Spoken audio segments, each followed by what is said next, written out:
2, 3, 4, turn the beat back. You're listening to the Kasanova Podcast, bringing you the latest in gaming, politics, and other entertainment. Now here's your host, Hawaii's favorite YouTuber, Meryl Kasanova.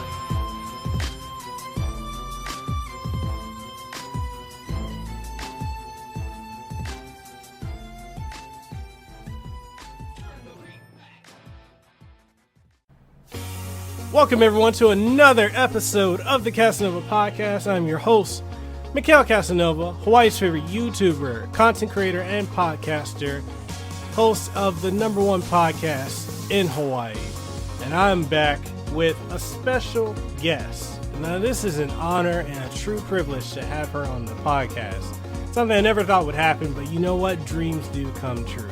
And I've got with me the one, the only, Dorothy Fahn. Now, a lot of us very familiar with her because a lot of us grew up listening to her voice iconic characters from Kaoru Kamiya and Rurouni Kenshin, Meryl Stryfe in Trigun. She also voiced Tomoe in Rozen, Maiden, as well as Chizuru in Kanokon, and many others. She is an icon of the voice acting community. It is truly an honor to have her on the Kasanova Podcast. And what's more is she's the voice actress for one of the main characters in Shining Resonance Refrain, and that character is Sonia Blanche. Definitely go and pick up this game. It is phenomenal. You need to play this game. It's truly phenomenal. It is truly an honor to have her on the podcast. So, with that being said, let's go ahead and get right on into the show, and I hope you all enjoy it.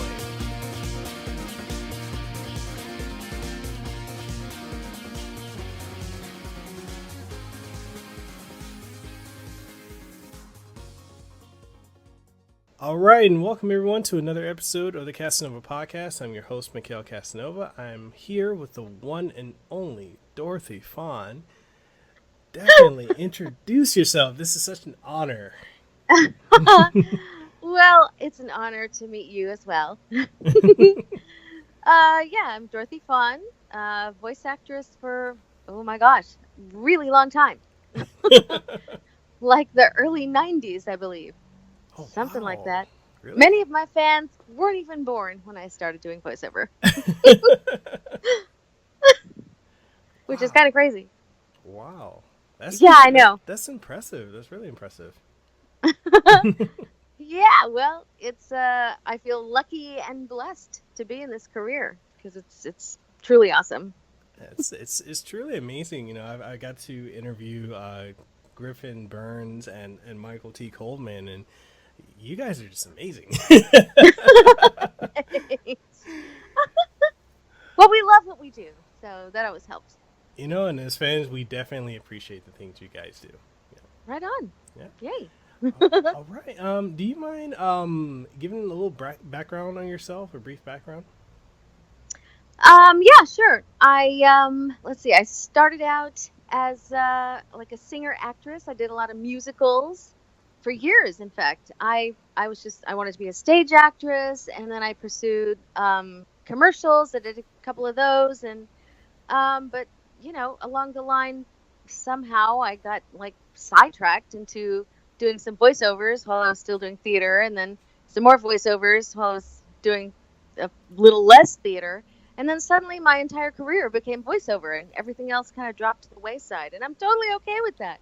Oh, wow. I didn't even know that. Yeah. Oh, wow. That's awesome. Yeah, it's like I didn't pursue voiceover in the beginning. Mm-hmm. Voiceover sort of found me.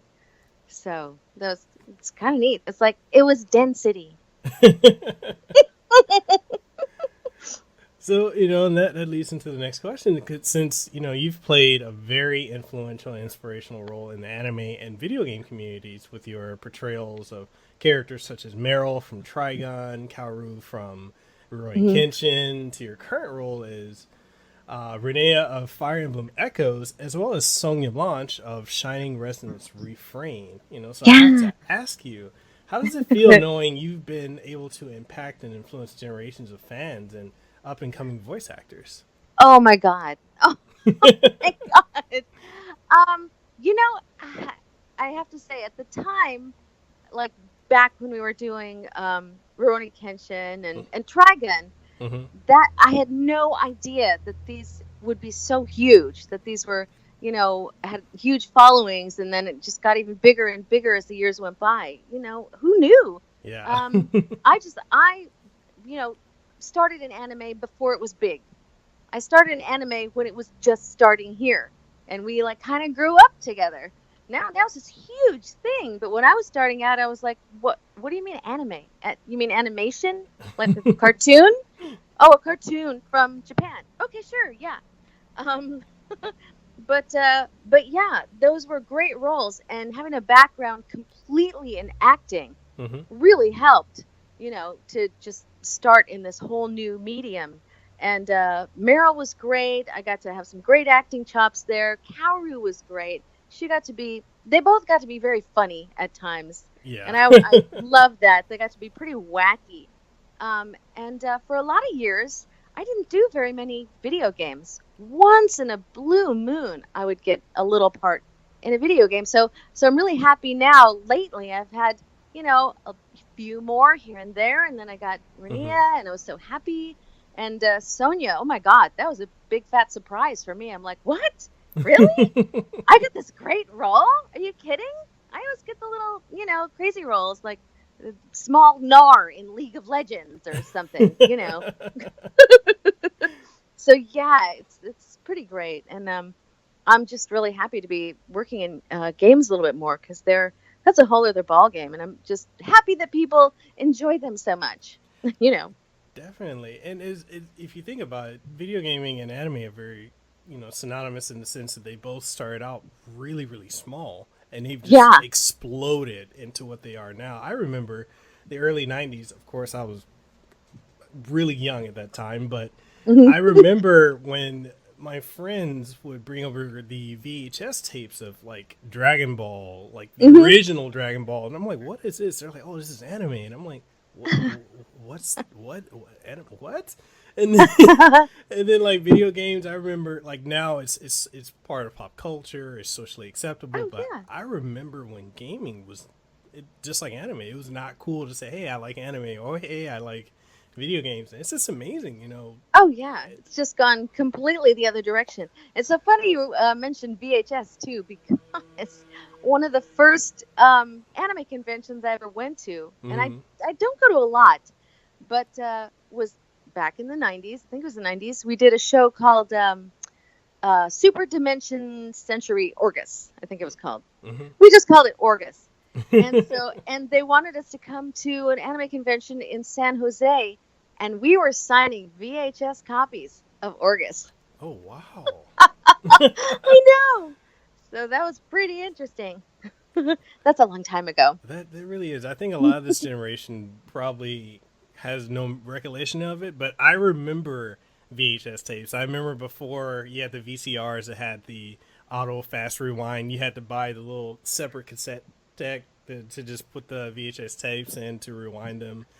Oh man, I miss the 90s. Even though I was young in the beginning of the 90s, I do miss it.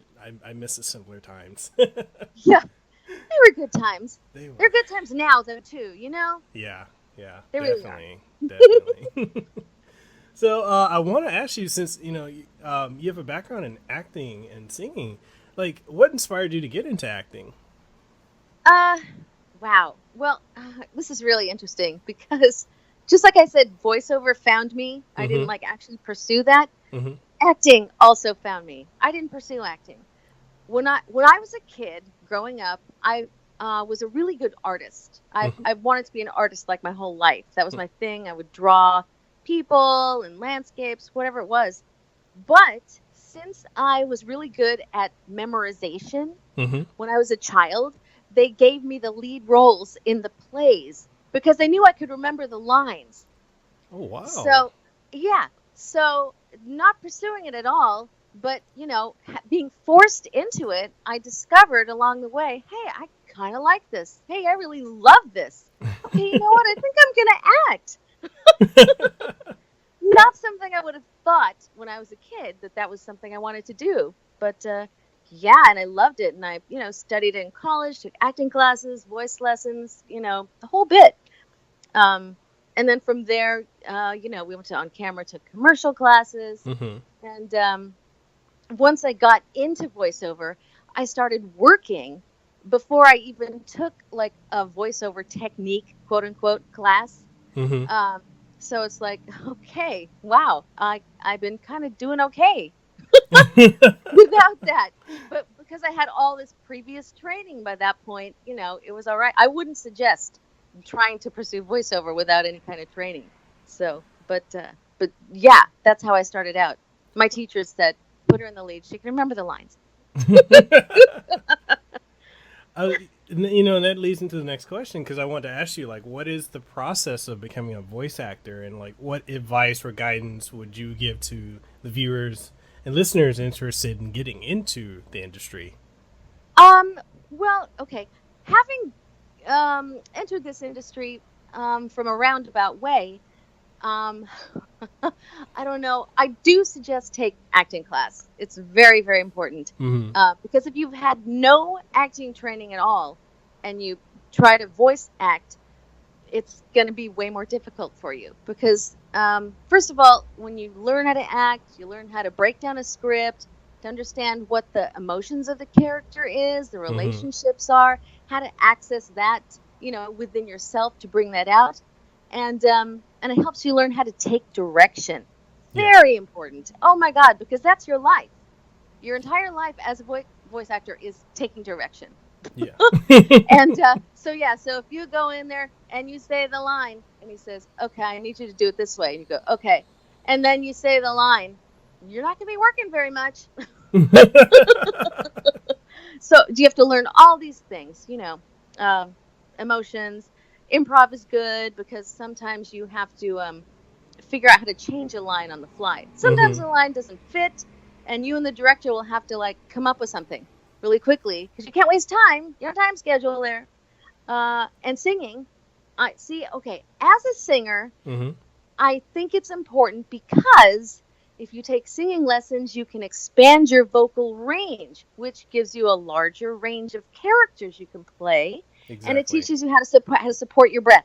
So when you go in there for a video game and you have to be screaming for a while, you don't lose your voice because you know how to support it.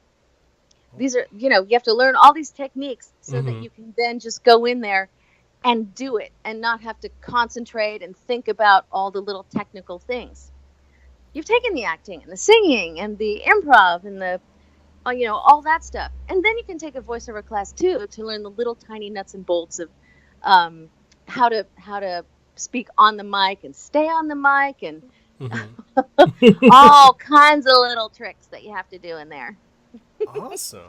I actually have when I was in college, I actually did a lot of acting, and it was something that I actually got just kind of rushed into a lot of the roles because they're like, hey, we just need someone. I'm like, oh, well, I don't have a background in acting. They're like, no, here's the line, just do it. And then after I want to say, because how long ago is this? God, college is 13 years ago. For me, at first it was awkward for me, but then after doing plays from sophomore year all the way up into senior year and even graduate, I was just, they gave me a script. I'm like, okay, so what's the mindset of the character? And they're like, oh, you want to know that? I'm like, yeah, I need to know. I need to become the character. It's kind of important. Yeah. Oh my gosh. But yeah, and then the more you do it, the more comfortable you are doing it. So that's good too. Yeah, and I never thought about the aspect of being a singer, how that can influence voice acting. Because I do sing myself.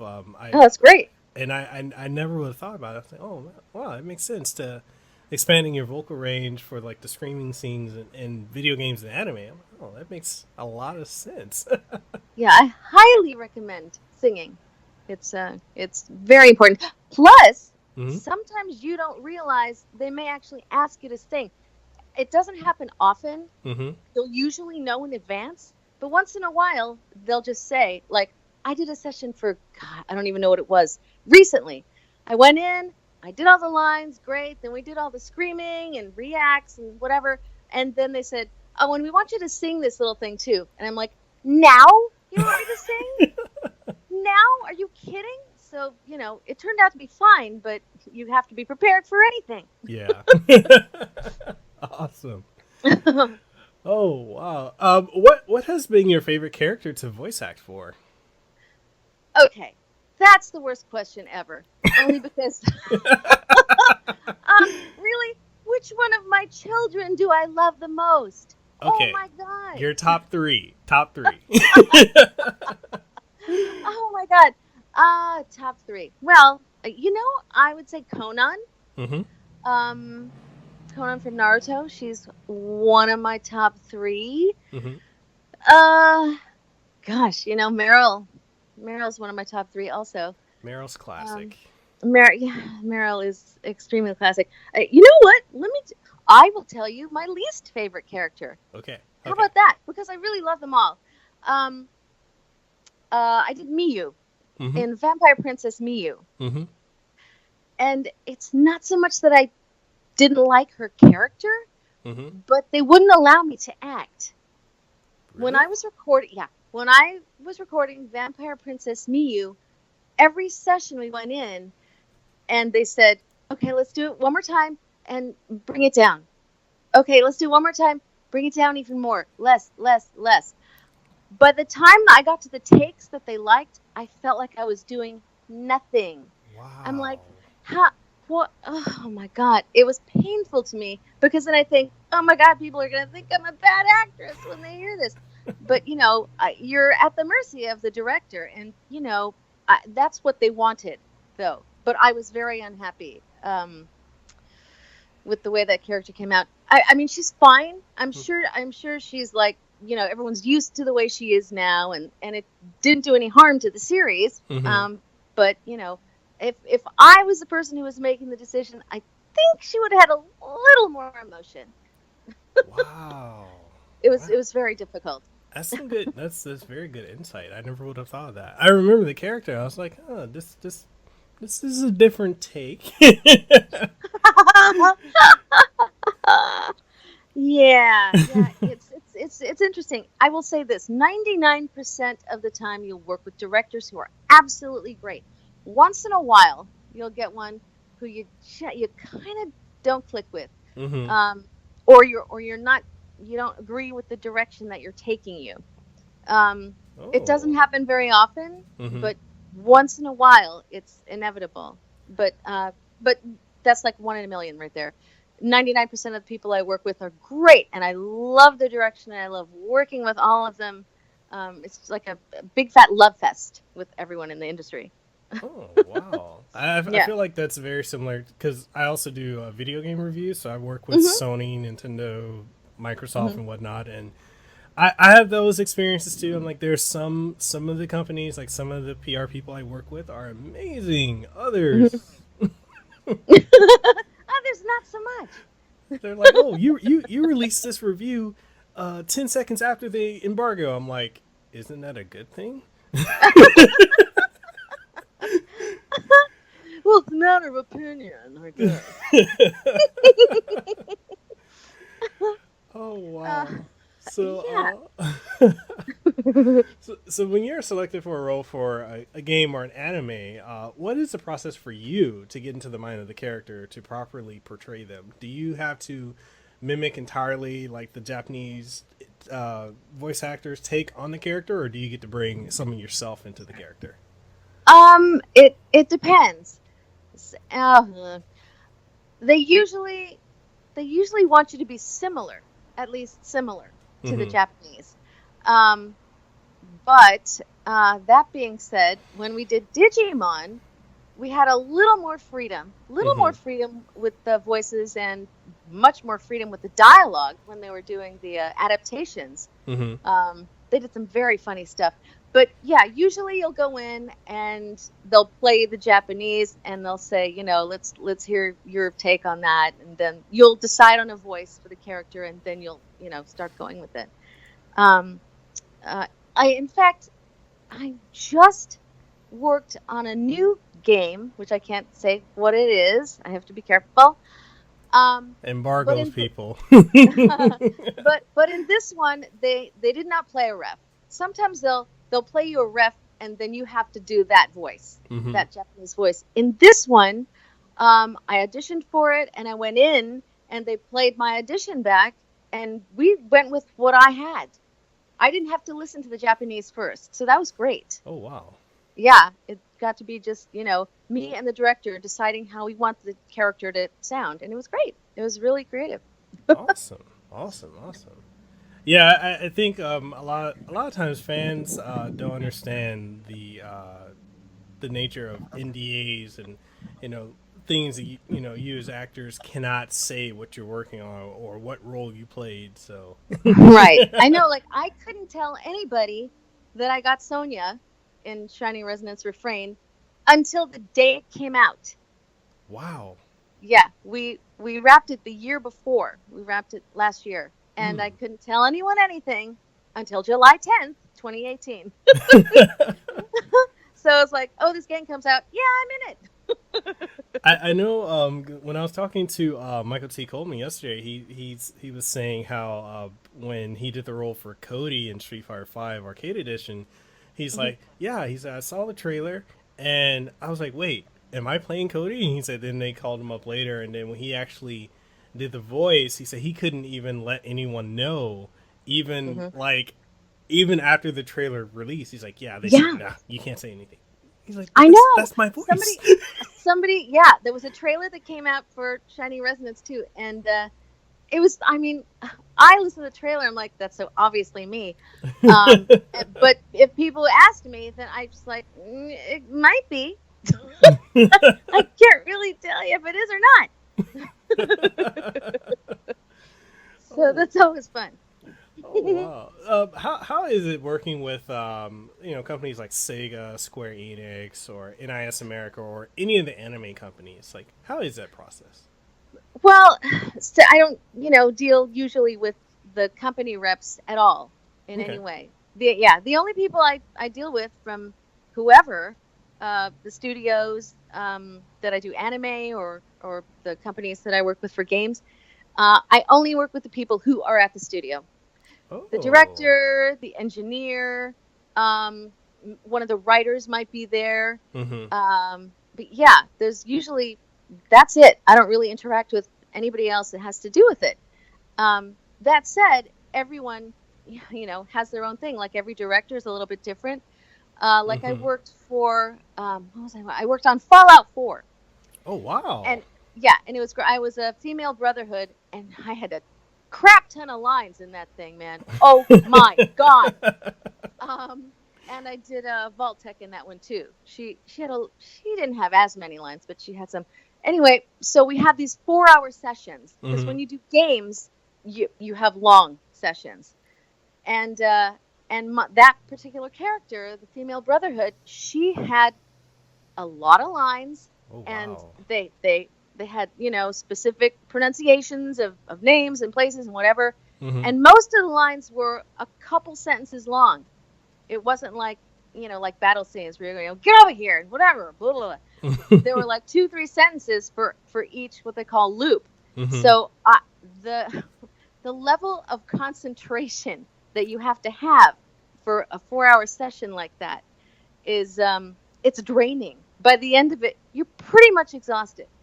Wow. I mean, they give you like 10-minute breaks after every hour, but still, just the level of concentration is, it's pretty good. Wow. 4 hours in a booth? Yes. Oh. Yeah. In fact, most games that you work on hire you for 4-hour sessions. So, goodness. So you do an hour, have a 10-minute break, do the next hour, have a 10-minute break, next hour, and then, I can't even imagine that. Oh, yeah. Yeah. I mean, it's great. It's really great. Because you do get on a roll, but, you got to have plenty of tea with honey. Take care of that voice while you're in there. But yeah, by the end of it, you feel like, yeah, okay, I did some work today. Like I can imagine like recording in a booth. Like I've recorded numerous songs. I actually used to be a producer and ghostwriter and ghost singer for Virgin Records like years ago. So I can imagine like recording like an hour or so, but 4 hours with 10-minute breaks every hour. Oh my goodness. Yeah. I can't. Yeah. There's a lot. Anime is not usually as long. Mm-hmm. Anime, it's usually a 2-hour session, Mm-hmm. sometimes 3, once in a while 4, but usually you're there for 2 hours. That's like the average anime session is 2 hours, and that's very doable. Wow. Yeah. Yeah. That's so. When it comes to voicing Sonia Blanche in Shining Resonance Refrain, how did it feel to land the role of one of the main characters, and what challenges did you face and overcome in portraying her? Well, I faced the challenge of 4-hour sessions. Well, I was thrilled to have, a pretty big role, because like I said, I usually get, even if I have like Vault Tech or Female Brotherhood or whatever, and I may have a ton of lines, it's not a main character. So when I got this, I was just thrilled. And she seemed to be a character that was in my wheelhouse, because she was, I don't know, I don't want to say ballsy. She had balls, but sweet though. She had sweet balls, and unlike Renea, who I think really didn't have balls. She was just very sweet. Yeah. Until she became a flaming witch, and then I literally went, seriously? I have to turn into that? That was really fun. But no, so I really liked Sonia. I felt like I was a really good fit for Sonia. I hope other people do too. Yeah, I definitely think so. The only thing I found interesting was that at the time we recorded it, we didn't know if she was going to be Sonia Blanche or Sonia Blanche. So every time I said my name, we had to do it twice. Oh, wow. We did the line saying, I'm Sonia Blanche or I'm Sonia Blanche. Literally, every time I had to say my name, I had to do it twice. Because we don't know. And, if the client isn't sure or whoever isn't sure and we're recording that day, we have to give them everything. Wow. So, yeah. Because I assumed the name was Blanche, but I was like, it could be the other, but I wasn't too sure. I've just been going with Blanche. Yeah. Wow. Yeah. In fact, yeah. And that's not the only time. A lot of times you'll be in there and the director will have to make a decision. If he doesn't want to record everything twice, like in an anime I was recently working on, we're making a decision here. It's going to be this, No one else has said it yet in the series, so we're going to say it today, and that's the way it's going to be said. Wow. Yeah. And what were some of your fun moments voicing Sonia? All of it. All of it, I think. Minus the 4-hour booth. Yeah, exactly. Fun. Woo! Grabbing a tissue and wiping off the sweat. That was really fun. Yeah, no, the whole thing. I loved her and I loved the game, and I'm just so happy I got to be a part of that. Yeah. Awesome. And I hope people like it. Yeah.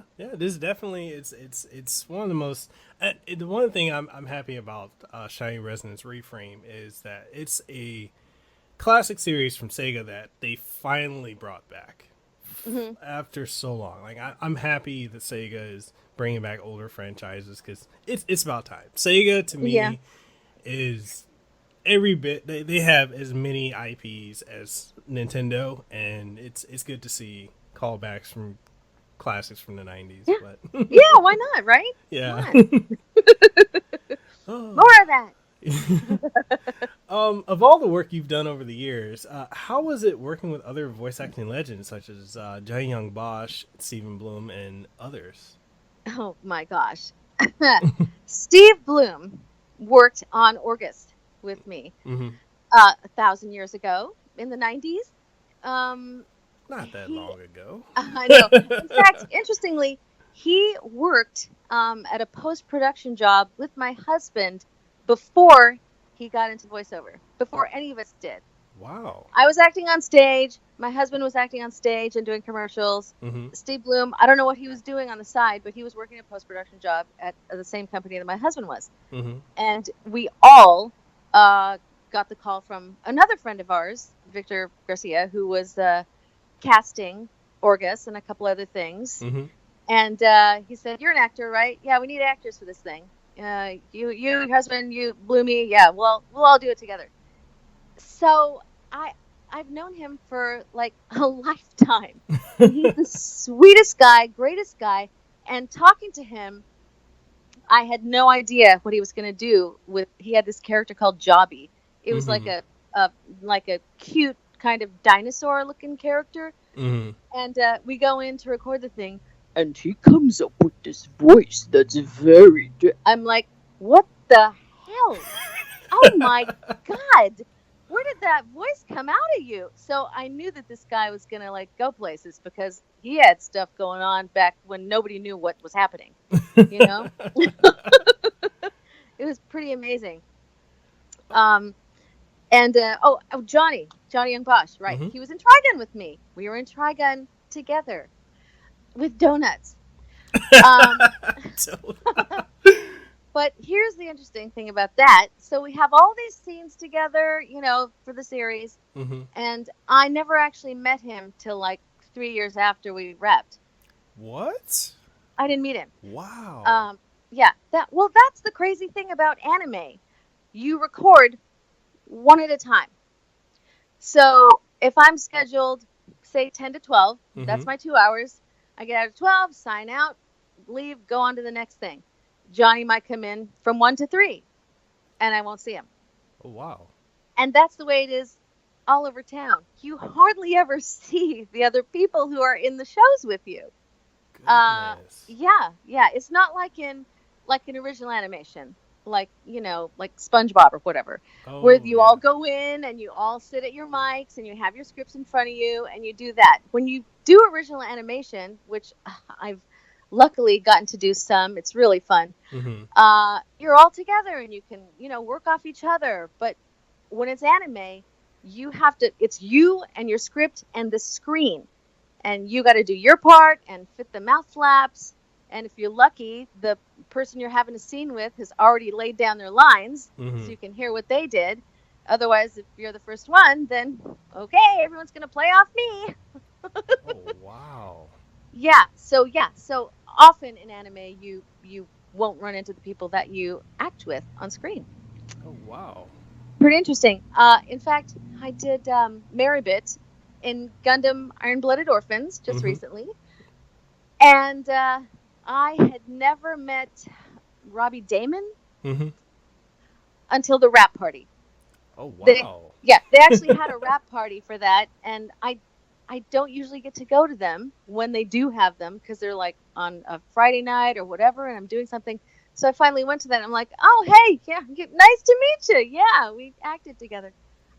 Awesome. Yeah. Have you ever got to do or meet Crispin Freeman or do any shows with him or games? I was on shows with Crispin, and I met him years ago. I don't know if we've been in anything together recently. I would have to look at the cast lists to know for sure. But yeah, I haven't run into him in a very long time. Oh, okay. That happens sometimes. Yeah. Awesome. I know it seems odd, but sometimes people would post the cast list at the end of whatever anime was on Toonami if I'm in it, and so I'd look at the thing and I go, "Oh my God, Yada Yada was in that. Who knew?" Oh, I was in the scene with them. Okay, well, all right, I missed that one. I must have recorded first. Oh, how was it? When you were initially going in to do the classic anime series such as like Rurouni Kenshin and Trigon, like they both, I feel like they both hit America at the same time, and both are like pillars of the anime community. Like, yeah, how was that when you first were like offered the role, and you're like, oh, yeah, that's great. Oh well. okay, I loved Trigun, and I wish there were more episodes because I really, really loved that show. And I was happy to be Meryl. Um, Leah Sargent directed it, and she also played Millie. Mm-hmm. And I don't know if you know Leah Sargent, but she's like 5 feet tall. So to hear her little 5 foot tall tiny voice coming out of Millie, to me, was pretty hilarious. But Rurouni Kenshin, oh my God, I loved that. It was like doing a play on Broadway that runs for like a year or 2 years. I just felt like I could do this show forever. I loved it. And Richard Cancino, I actually would run into him a lot because he played Kenshin. And he's just a great guy. But I don't even know if he does VO anymore. I haven't run into him in a long time. But yeah, so that was fun. Yeah, and they seemed very big and very popular at the time, and I was so like amazed to have these iconic roles that I got to play. It was great, very thankful. And interestingly, they both did not stray very far from my normal speaking voice, which I found to be very true for many years. People would only cast me as something pretty close to my speaking voice. It wasn't until years later that, they would say, oh, you do this boy? Can you do this boy role? Yeah, sure, great. Can you do this grandma role? Yeah, of course. I'll do a boy role, sure. I'd love to. So, yeah. You kind of sounded like Yahiko for a second. Yeah. Yeah. The bane of my existence in that show. But yeah, it's I always tell people to start out just, using the voice you have, because that's probably what you're going to get cast as, at least in the beginning. After that, you can kind of branch out and stretch different ways and say, hey guys, I can do this too.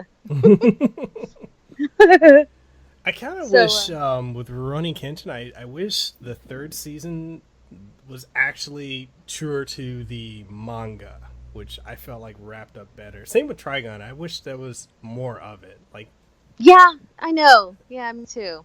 It would have been nice. But hey, did you get to come back for the Trigon movie? I didn't get to see it. No.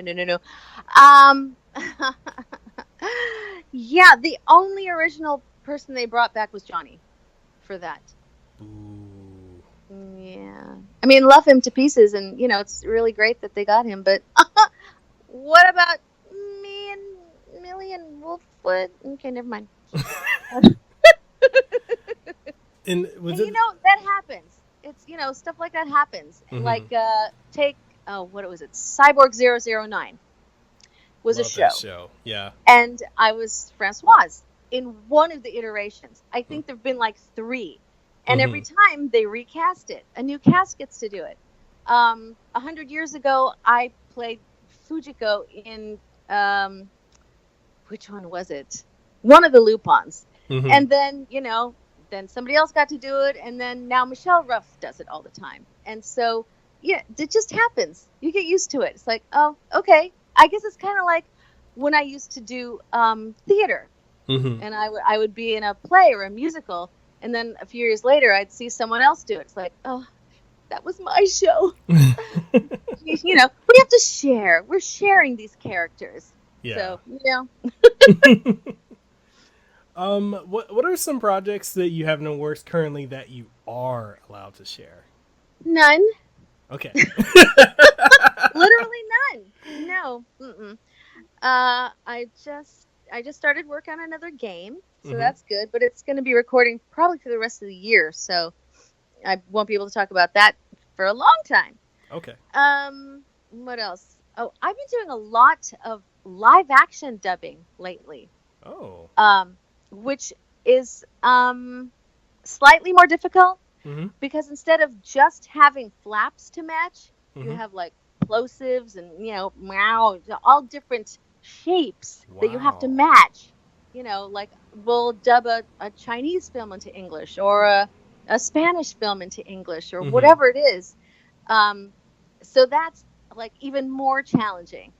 Wow. But it's kind of fun too. And I've been doing cartoons from other countries too, like a French cartoon, a German cartoon, Chinese, a bunch of non-anime stuff. But it's all great. It's all creative and fun, and I love it.